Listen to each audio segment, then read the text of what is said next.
Our planet Earth, a deep blue sphere slowly rotating in space.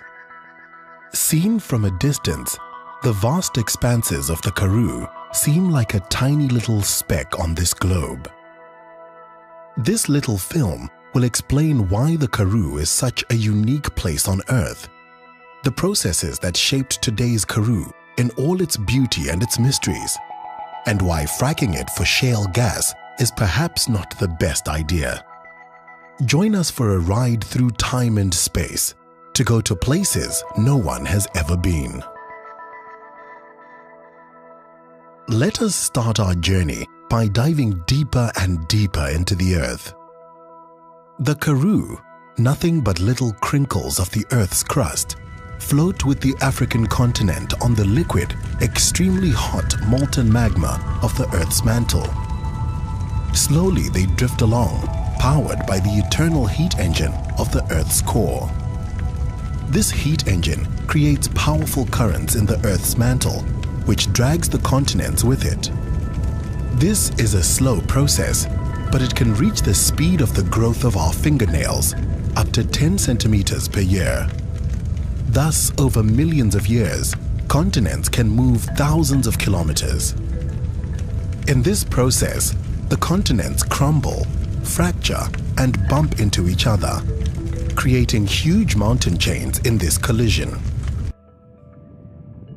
This is how the so-called Cape Fold Belt was created.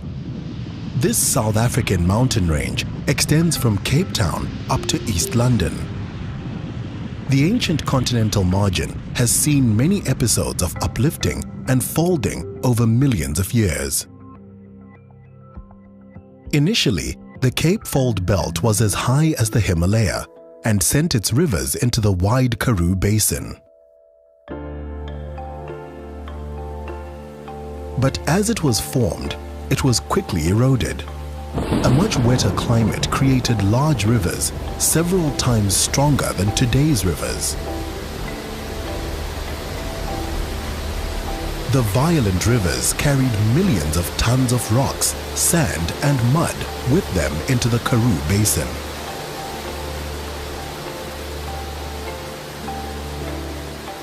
With the massive mud flows, a lot of organic matter, plant material, and animal bodies was swept into the plains of the Karoo Basin.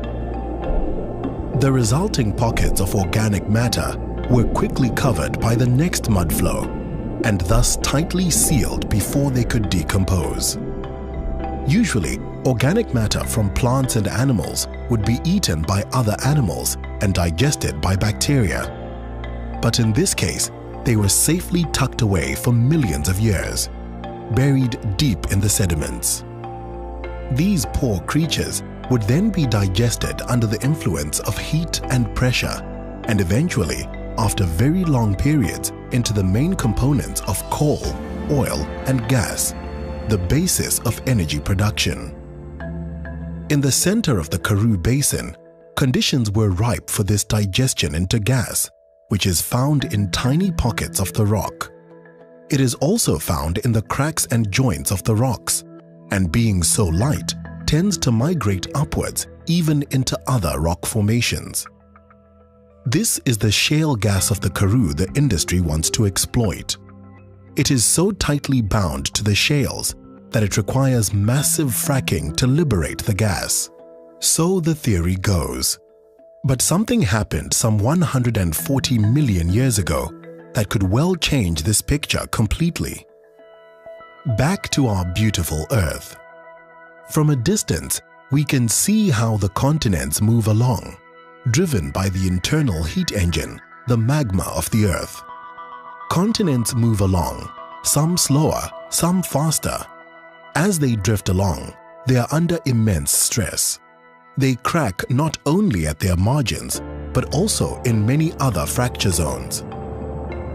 Along these deep cracks in the African continent, magma rose up to feed a chain of volcanoes in the Karoo Basin.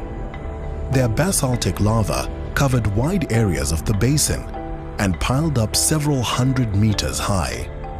The last remains of this large magmatic province can still be seen in the highlands of Lesotho. We can see such volcanoes erupting today in Iceland. These volcanoes form long chains along the cracks in the continents and pour out vast amounts of basaltic lava. Again, rains and rivers wear down the mountains over millions of years.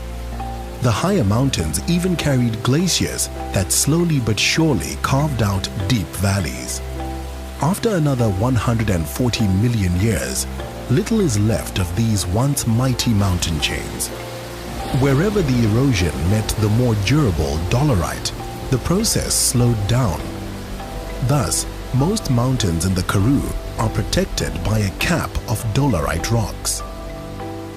Today, we see just the remnants of these once large volcanoes. It is a special sensation to be able to walk over the surface of the Karoo, where we are actually exploring the basement level of a big volcanic province. In the Karoo today, we have the opportunity to walk in the basement of these volcanoes. Over millions of years, erosion has eaten away most of the volcanoes and stripped them down to their very roots.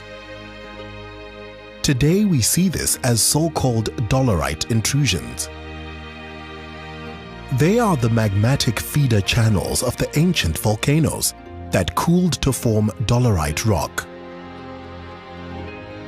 As they are much harder than the shales and sandstones of the Karoo, they stand out and often cap the mountain ranges. The dolerites intruded the surroundings under immense pressure and high temperatures, deriving their energy right from magma chambers under the continents. But sometimes, even this high pressure was not enough to break through the many thousand meters of rock formations above. Then dolerites intruded sideways into weaker rock formations, creating a network of so-called sills.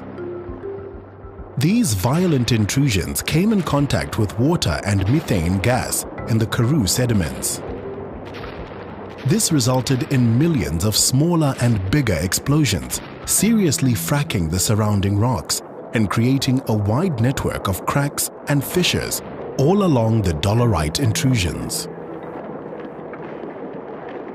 This process released much of the dangerous methane gas accumulated in the rock formations over millions of years.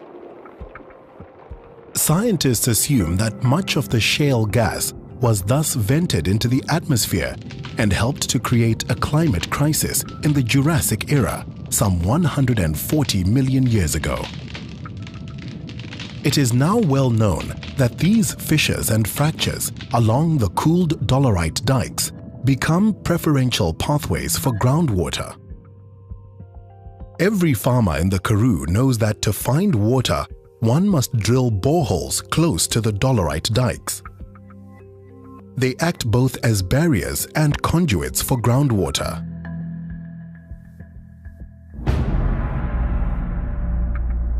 The industry wants to assure us that there are thousands of meters of impermeable shale layers between the fracked rocks and the Karoo groundwater resources.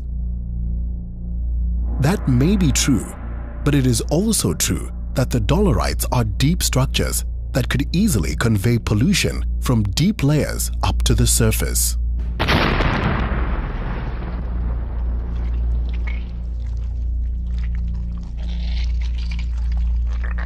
In fact, there are many indicators that this process is already happening in many places naturally. Hot, salty, and mineral-rich springs originate deep in the underground and bring deep groundwater to the surface. The same will be true with toxic pollutants that will be brought to the surface along the dolerite dikes. What goes down must come up again. If toxic frack fluids get into the upward current, it will be the end of agriculture and human settlements as we know them. The consequences are too serious to take the risk.